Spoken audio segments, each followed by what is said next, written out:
Hello everyone, welcome to my channel easy learning. আজকে আমরা পড়ব class 1 unit 5 story circle. Circle হলো বৃত্ত বা যে কোনো গোলাকার জিনিস। এর আগের ভিডিওতে আমি ইউনিট 5-এর পয়েমটা সম্পূর্ণ বাংলাতে ব্যাখ্যা করেছি। তারপর ইউনিট 1 to 4ও সম্পূর্ণ বাংলাতে ব্যাখ্যা করেছি। তোমরা চাইলে দেখে নিতে পারো। ভিডিও লিঙ্ক আমি ডেসক্রিপশন বক্সে দিয়ে দিয়েছি। চলো তাহলে শুরু করা যাক। Circle. Listen, read and draw. Draw হলো আঁকা। One day Mohini was sitting with her grandmother. Grandmother হলো ঠাকুমা। একদিন মোহিনী তার ঠাকুমার সাথে বসেছিল। Grandmother drew a circle. ঠাকুমা একটি বৃত্ত এঁকেছিল। Can you draw a circle Mohini? Mohini, তুমি কি বৃত্ত আঁকতে পারো? ঠাকুমা মোহিনীকে জিজ্ঞাসা করেছে। ইয়েস আই ক্যান, হ্যাঁ আমি পারি, মোহিনী বলল। Soon Mohini drew a circle. তারপর অতি শীঘ্রই মোহিনী একটি সার্কেল আঁকলো। Now I will draw a ball. এবার আমি একটি বল আঁকবো। বল হলো খেলার জিনিস। Grandmother drew 3 lines on the circle. তারপর ঠাকুমা সার্কেলের উপর 3টি দাগ টানলো। Mohini drew 3 lines on her circle. মোহিনীও তার সার্কেলে 3টি দাগ টানল। It really looked like a ball. তারপর এটা বলের মতো দেখতে লাগছিল। Now let's draw A balloon. চলো এবার আমরা বেলুন আঁকি। Grandmother added A zigzag line to the circle. Zigzag line হলো আঁকাবাঁকা দাগ। তারপর ঠাকুমা সার্কেলের সাথে আঁকাবাঁকা দাগ যুক্ত করলো। দেখো এখানে বেলুনের ছবি দেওয়া আছে। আঁকাবাঁকা দাগ দেওয়াতে বৃত্তটি অনেকটা বেলুনের মতো লাগছে। Oh it really looks like a balloon. Mohini clapped with joy. ও এটা সত্যি বেলুনের মতো লাগছে।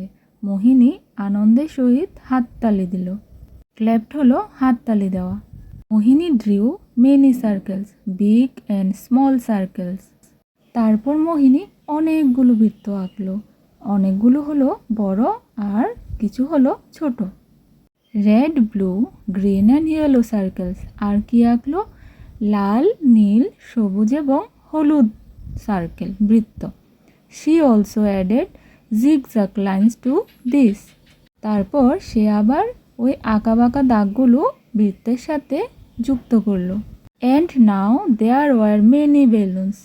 এবার এখানে অনেকগুলো বেলুন হলো, অর্থাৎ সে অনেকগুলো বেলুন আঁকলো। Can you draw something else with a circle?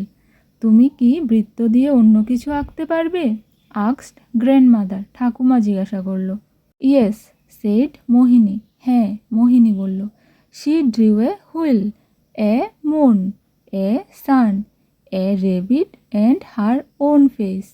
তারপর মোহিনী কি কি আঁকলো? একটি চাকা আঁকলো। হুইল হলো চাকা। এ মুন একটি চাঁদ। এ সান সূর্য। এ রেবিট খরগোশ। And her own face. তারপর সে তার নিজের মুখ আঁকলো। এবার তোমরা বলো, তোমরা সার্কেল দিয়ে অর্থাৎ বৃত্ত দিয়ে আর কি কি আঁকতে পারবে? এই গল্পটি লিখেছেন মনোরমা জাফা। চলো এবার আমরা নিউ ওয়ার্ডসগুলো শিখব। প্রথমেই আছে বল। বল হলো এক ধরনের খেলার জিনিস। এটা আশা করছি সবাই তোমরা চেনো। তারপর আছে ব্লু। ব্লু হলো নীল। সার্কেল বৃত্ত। তারপর আছে লাইন্স দাগ। নেক্সট হলো মুন। মুন হলো চাঁদ। নেক্সট হলো লেটস রিড। চলো পড়ি। I can draw a circle. আমি বৃত্ত আঁকতে পারি। The moon is round. চাঁদ হলো গোল। এবার নেক্সট দেখো কি বলা হয়েছে। Reading is fun. পড়াশোনা হলো মজাদার। What did grandmother and Mohini draw first? ঠাকুমা এবং মোহিনী প্রথমে কি এঁকেছিল? তোমরাই বলো, ঠাকুমা এবং মোহিনী প্রথমে কি এঁকেছিল? আমাকে কমেন্টসে জানিও। নেক্সট হলো what were the colours of the balloons that Mohini drew? Mohini কী কী রঙের বেলুন এঁকেছিল? Mohini drew balloons of different colour such as red, blue, green and yellow. Mohini লাল, নীল, সবুজ এবং হলুদ রঙের বেলুন এঁকেছিল। তারপর নেক্সট আছে লেটস ড্র, চলো আঁকি।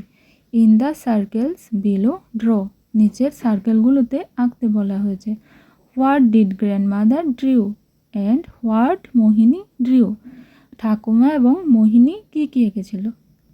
ঠাকুমা এবং মোহিনী বেলুন এঁকেছিল। তারপর মোহিনী আর কী কী এঁকেছিল? একটি চাকা, চাঁদ, তার নিজের মুখ, আবার একটি খরগোশও এঁকেছিল। এবার নিচে দেখো কি বলা হয়েছে। লুক এট দিস শেপ, এই শেপগুলোর দিকে দেখতে বলা হয়েছে। Try making this shapes into a car, a house, A door, anything else. এখানে কি কি শেপস আছে? প্রথমে আছে ট্রায়াঙ্গেল, ত্রিভুজ। তারপর আছে স্কোয়ার, বর্গক্ষেত্র। রেক্টাঙ্গেল হলো আয়তক্ষেত্র। আর কি কি আঁকতে বলা হয়েছে? এ কার, হাউস, ডোর, এনিথিং এলস, যে কোনো কিছু। এখানে পাশেই দেখো একটি ঘরের ছবি দেওয়া হয়েছে। এবার দেখো এখানে কি কি শেপস দেওয়া আছে। এখানে দেখো ঘরের যে দরজা, ওখানে রেক্টাঙ্গেল দেওয়া আছে। তারপর যে জানলাগুলো আছে, এখানে অনেকগুলো ছোট ছোট স্কোয়ার দেওয়া আছে। আর উপরে দেখো, উপরে ট্রায়াঙ্গেল দেওয়া আছে। এভাবে তোমরাও বাকিগুলো করে নিও। তারপরে দেখো কি বলা হয়েছে। Draw along the dots, so what did you make. এখানে দেখো ছোট ছোট কিছু বিন্দু দেওয়া আছে, ওই বিন্দুগুলোর উপর আঁকতে বলা হয়েছে। তারপর জিজ্ঞাসা করা হয়েছে যে তারপর তুমি কি এঁকেছ। এখানে নিচে দেখো আমি করে দিয়েছি, তোমরাও এভাবে বাড়িতে করে নিও। Can you make sounds like a train, তোমরা কি ট্রেনের মতো শব্দ করতে পারো? ট্রেনের শব্দ কীরকম হয় আমাকে কমেন্টসে জানিও। নেক্সট দেখো কি বলা হয়েছে। Draw a face on the balloon below, one has been done for you. নিচে দেখো দুটা বেলুন দেওয়া হয়েছে, ওখানে ফেস মানে মুখের ছবি আঁকতে বলা হয়েছে। একটাতে করে দেওয়া হয়েছে, আর একটা তোমরা বাড়িতে করে নিও। সেম টু সেম করতে হবে এমন কোনো কথা নেই, তোমরা যে কোনো ফেসই বানাতে পারো। নেক্সট দেখো কি বলা হয়েছে। লেটস রিড অ্যান্ড রাইট, চলো পড়ি এবং লেখি।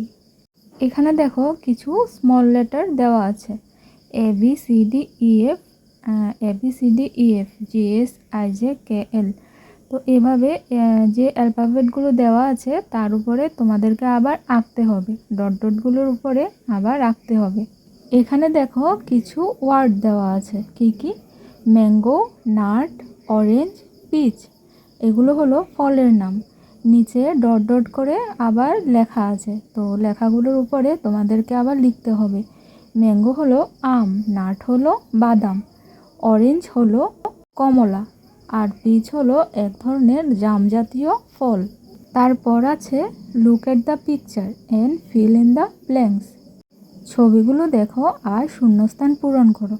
প্রথমে দেখো কি আছে, ডগ, তারপর সাথে ডি দেওয়া আর পাশে দুটো শূন্যস্থান দেওয়া।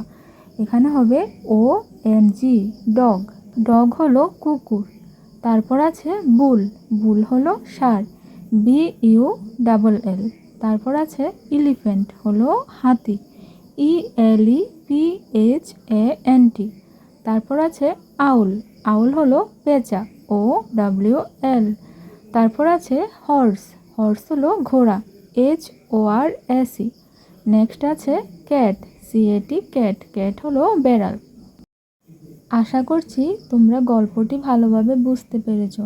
যদি না বুঝে থাকো আমাকে কমেন্টসে জানাতে পারো। Thank you for watching.